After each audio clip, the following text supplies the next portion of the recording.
mohon izin pimpinan dan para anggota Komisi 2 DPR RI. Izin saya Iwan Darmawan, saya tinggal di Kabupaten Tangerang.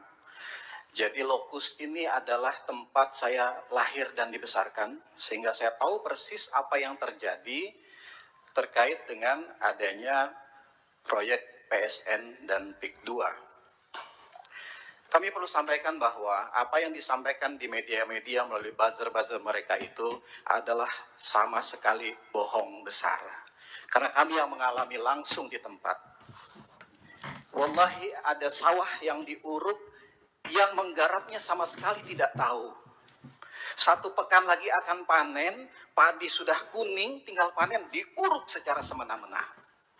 Wallahi ada sungai yang diuruk, sehingga air tidak bisa mengairi sawah dan tambak.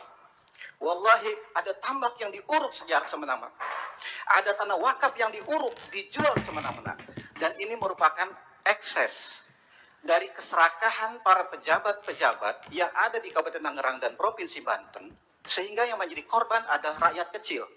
Ditambah keserakahan oknum-oknum yang ada di atas. Perlu kami sampaikan bahwa ini terjadi karena adanya prakondisi di mana dibuatlah Perda Kabupaten Tangerang nomor 9 tahun 2020 tentang perubahan atas Perda Kabupaten Tangerang nomor 13 tahun 2011 tentang rencana tata ruang dan wilayah Kabupaten Tangerang tahun 2011 sampai 2031. Apa yang ada di dalam Perda tersebut? Lahan sawah produktif di utara Kabupaten Tangerang, ini lumbung padinya Kabupaten Tangerang, lahan hijau itu tiba-tiba menjadi lahan kuning. Dan yang menarik, Perda tahun 2020 ini perdanya tahun 2020, tapi baru ditandatangani pada tahun 2022. Patut diduga karena memang sedang menunggu logistiknya turun sampai 2 tahun. Jadi itu ditandatangani 2022. Dan kita baru tahu tentang ini Januari 2025 kemarin, setelah ramai. Padahal perda ini jelas bertentangan dengan Perda Provinsi Banten nomor 5 tahun 2014. Tentang apa? Tentang perlindungan lahan pertanian pangan berkelanjutan. Loh kok bisa gitu Perda Kabupaten Tangerang dibuat tapi jelas-jelas bertentangan dengan Perda Provinsi.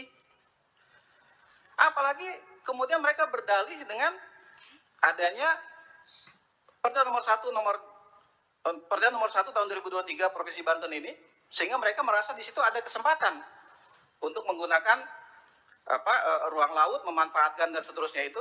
Padahal putusan MK tahun nomor 85 tahun 2013 sudah jelas mengatakan bahwa perairan laut tidak boleh dimanfaatkan untuk kepentingan komersial maupun pribadi, apalagi terbit sertifikat di atasnya.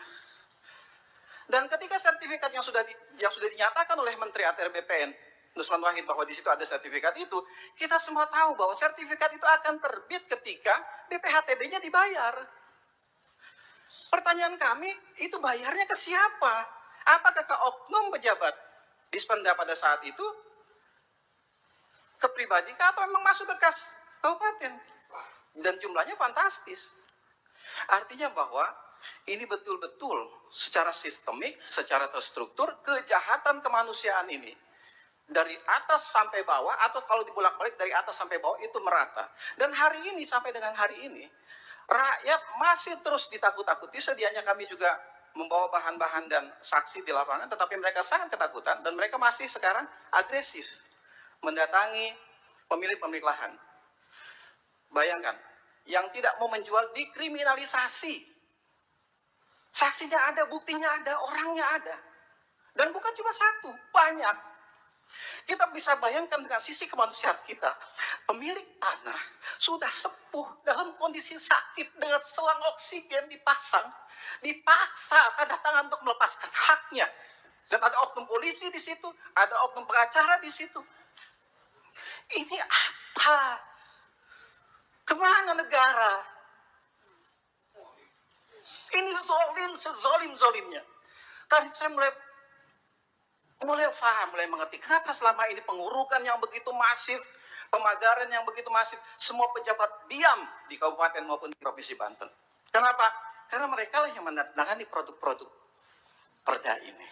Demikian tambahan dari saya.